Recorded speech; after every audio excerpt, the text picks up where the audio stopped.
আগের ভিডিওতে তো তোমরা দেখেইছো যে মামা বাড়িতে এসেছি, আর মামা বাড়িতে এসে কোথায় কোথায় গেছি সেটাও তোমাদের সঙ্গে শেয়ার করেছি। পরের দিনও চলে গেছিলাম এক জায়গায় ঘুরতে, তো কোথায় গেছি না গেছি সবটাই তো তোমাদের সঙ্গে শেয়ার করব। ভিডিওটা প্রথম থেকে শেষ পর্যন্ত অবশ্যই দেখতে থাকো। হ্যালো এভরিওয়ান, আমি সুদীপ্তা, আমার নতুন একটা ভিডিওতে তোমাদের সবাইকে ওয়েলকাম। তো আজকেও বিকেলবেলা আমরা বেরিয়ে পড়েছিলাম ঘুরতে। তো কে কে যাচ্ছি, আমি আর আমার ভাই যাচ্ছিলাম। আজকে আর দিদা যায়নি, দিদার শরীরটা ভালো ছিল না, তাই দিদা যায়নি আমাদের সঙ্গে।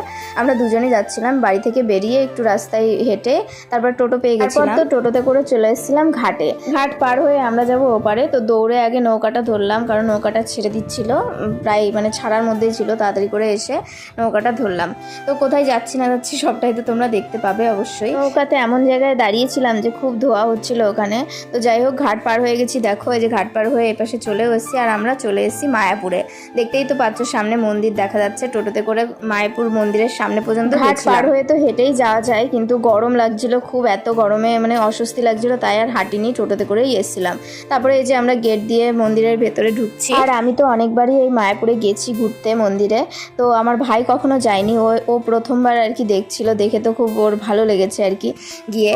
তো বলছিল এত বড় মন্দির। আমি ওকে দেখাচ্ছিলাম যে দেখ এখানে এই মন্দির আছে। সবাই তো জানোই মায়াপুরের মন্দিরে ঢুকতে গেলে ফোন রেখে যেতে হয়, ফোন জমা রাখে তারপরে ভেতরে ঢুকতে হয়। তো জমা রেখে ঠাকুর দর্শন করেছিলাম, সব ঠাকুরই দেখেছি। দেখে তারপরে দর্শন করে যে বাইরে এখানে কীর্তন হচ্ছিল, সবাই নাচ মন্দিরটাই আর কি আমি ওকে ঘুরে ঘুরে দেখাচ্ছিলাম। কিন্তু আরেকটু যদি আগে যেতাম হয়তো আরও ভালোভাবে দেখাতে পারতাম, কারণ যে সময় গেছিলাম তাড়াতাড়ি মানে আমরা ঠাকুর দেখে বেরিয়ে এসেই দেখি সন্ধ্যা হয়ে যাচ্ছে, মানে সন্ধ্যা হয়ে গেছিলো। বাইরেটা আর ভালো করে দেখাতে পারিনি। তারপরে দেখো এখান থেকে মানে আমরা যেখানে দাঁড়িয়েছিলাম এখান থেকে ঠাকুরের মুখটা একটু দেখা যাচ্ছিল।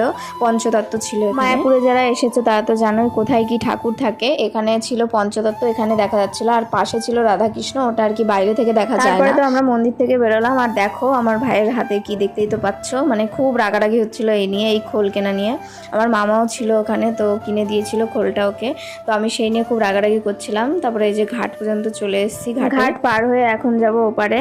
আর আমার মামার কথা বললাম, মামা হচ্ছে গেছিল ওখানেই কাজে, মায়াপুরের মন্দিরের কাছে একটা কাজে যায়, তো সেখানেই ছিল। আসার সময় আমরা একসঙ্গেই এসেছিলাম, তো সেই কারণে ও খোল কেনার জন্য খুব বায়না করছিল দেখে ওটা ওকে কিনে দিয়েছিল। তারপর তো দেখো নৌকা পার হয়ে গেছি আমরা। নৌকা পার হয়ে আমরা এবারে এসে টোটো ধরে নিয়েছিলাম, টোটোতে করে এখন বাড়িতে যাব। সেদিন খুব গরম পড়ে গেছিলো, তো ওর জন্য খুব বিরক্ত লাগছিল। দেখো বাড়িতেও চলে এসেছি। এসে এই যে পাস্তা করেছিল দিদা, ওটাই। তো আজকের ভিডিওটা এইটুকুনি। কেমন লাগলো অবশ্যই কমেন্ট করে জানিও। টাটা।